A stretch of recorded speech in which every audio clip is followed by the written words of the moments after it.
Hello guys, മറ്റൊരു വീഡിയോയിലേക്ക് സ്വാഗതം. ചാനൽ സബ്സ്ക്രൈബ് ചെയ്യാത്തവർ സബ്സ്ക്രൈബ് ചെയ്തിട്ട് വീഡിയോ കാണുക, അല്ലെങ്കിൽ ഇടയ്ക്ക് വെച്ച് വീഡിയോ നിന്ന് പോകാൻ ചാൻസ് ഉണ്ട്. അപ്പോൾ ഇപ്പോൾ ഉള്ള യാത്രയെന്ന് വെച്ചാൽ മൂകാംബിക തൊഴുത് കഴിഞ്ഞിട്ട് ഞങ്ങൾ റൂമിലെത്തി ഡ്രസ്സൊക്കെ ചേഞ്ച് ചെയ്തു. ഡ്രസ്സൊക്കെ ചേഞ്ച് ചെയ്ത് വെള്ളമൊക്കെ ആയിട്ട് ഞാൻ റെഡിയായി നിൽക്കുക. നെക്സ്റ്റ് യാത്രയെന്ന് വെച്ചാൽ നമ്മൾ പോകുന്ന കുടജാദ്രിക്കാണ്. മൂകാംബികയിൽ നിന്ന് ദാണ്ട് ഇവിടെ വരെ നമ്മൾ ജീപ്പിലാണ് വരുന്നത്. അവിടെ ചെറിയൊരു അമ്പലമുണ്ട്. അതിനുശേഷം ഇതുപോലെയുള്ള റോഡുകളാണ്, റോഡെന്ന് പറയാൻ പറ്റില്ല, ഇതുപോലെയുള്ള ചെറിയ വഴികളാണ്. ചെങ്കല്ലാണ് ഫുള്ള്.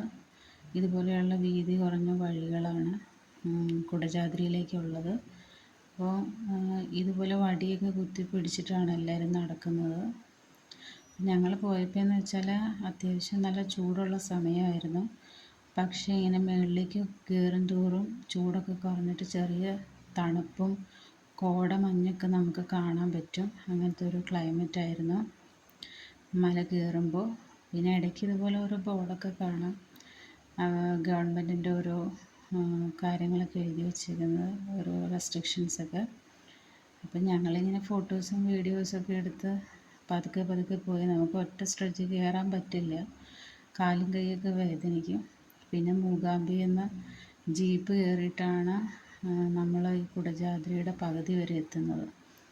ആ ജീപ്പ് യാത്രയെന്ന് വെച്ചാൽ ഭയങ്കര ട്രക്കിംഗ് ആണ്. വണ്ടിയൊക്കെ ഇങ്ങനെ ഇതുപോലുള്ള ചെങ്കുത്തായ പാതയിൽ കൂടെ കയറി ജീപ്പ് പോകുന്നത്. അപ്പോൾ അതെന്ന് വെച്ചാൽ അത് കയറി ഇവിടെ വരെ എത്തുമ്പോൾ തന്നെ നമ്മളൊരു വഴിയാവും. പിന്നെ അത് കഴിഞ്ഞിട്ട് നടക്കുക എന്ന് വെച്ചാൽ വലിയ പാടാണ്. പിന്നെ കുറച്ച് നേരം റെസ്റ്റൊക്കെ എടുത്തിട്ട് ഇങ്ങനെ നടക്കണം. കാണാൻ നല്ല ഭംഗിയുള്ള സ്ഥലങ്ങളൊക്കെയാണ്. അപ്പോൾ നമ്മൾ ഫോട്ടോസും കാര്യങ്ങളൊക്കെ എടുത്തിങ്ങനെ നടക്കുമ്പോൾ അത്രയ്ക്ക് ക്ഷീണം അറിയത്തില്ല. ഇങ്ങനെ താഴോട്ട് നോക്കുമ്പോൾ നല്ല കോട മഞ്ഞൊക്കെ നമുക്ക് കാണാൻ പറ്റും. നിറയെ മരങ്ങളും നമ്മൾ ഇഷ്ടപ്പെടുന്ന ഒരു ക്ലൈമറ്റും കാര്യങ്ങളൊക്കെയാണ്.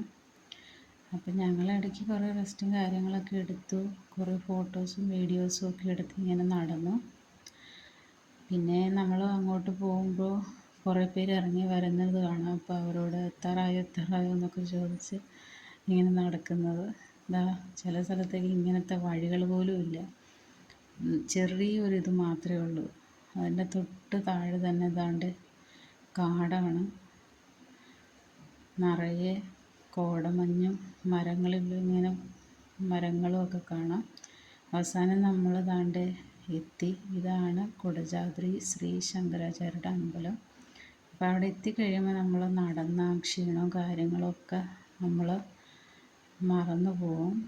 നല്ല അടിപൊളി ഒരു പീസ്ഫുൾ അന്തരീക്ഷമാണ്.